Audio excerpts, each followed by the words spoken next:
नमस्कार, स्वागत है आपका। बसपा प्रमुख मायावती ने सोमवार लखनऊ में एक बयान दिया, जिसके सियासी गलियारों में इस पर चर्चा तेज हो गई है। बहन जी ने कहा है कि हम अगर सत्ता में आते हैं तो अवध को नया राज्य बनाएंगे। ये पहली बार नहीं है जब मायावती ने यूपी के पुनर्गठन की बात की है। साल 2011 में जब वो उत्तर प्रदेश की मुख्यमंत्री थीं, तब उन्होंने यूपी को 4 राज्यों में पुनर्गठित करने का प्रस्ताव विधानसभा में पारित किया था।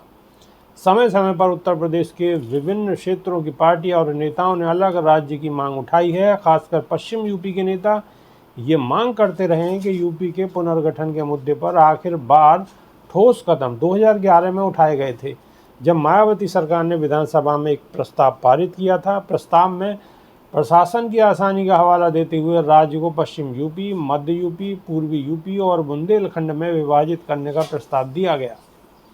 बसपा प्रमुख मायावती ने सोमवार को कहा है कि लोकसभा चुनाव के बाद उनकी पार्टी के केंद्र की सत्ता में आने पर अवध क्षेत्र को अलग राज्य बनाया जाएगा।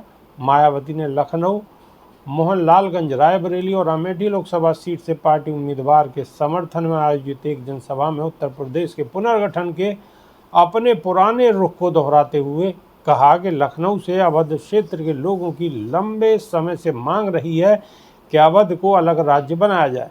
जब केंद्र में हमारी पार्टी सत्ता में आएगी तो अवध क्षेत्र को अलग से राज्य बनाया जाएगा, जिसमें लखनऊ भी आता है।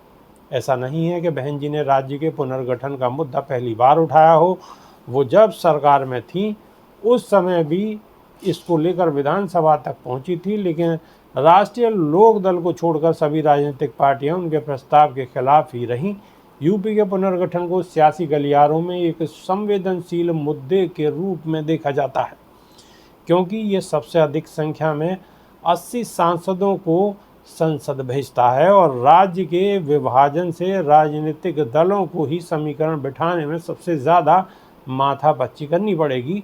चूँकि पुनर्गठन केंद्रीय सूची में शामिल है, इसीलिए मायावती के 2011 के प्रस्ताव को कभी आगे नहीं बढ़ाया गया, क्योंकि कांग्रेस के नेतृत्व वाली यूपीए सरकार ने इस पर ज़्यादा ध्यान नहीं दिया। इसके अलावा इस प्रस्ताव को विधानसभा में जयंत चौधरी के नेतृत्व वाले आरएलडी के अलावा बीजेपी, कांग्रेस और सपा के विरोध का सामना करना पड़ा और इसके 1 साल बाद बसपा सत्ता से बाहर हो गई। अभी के लिए सिर्फ इतना ही। नमस्कार।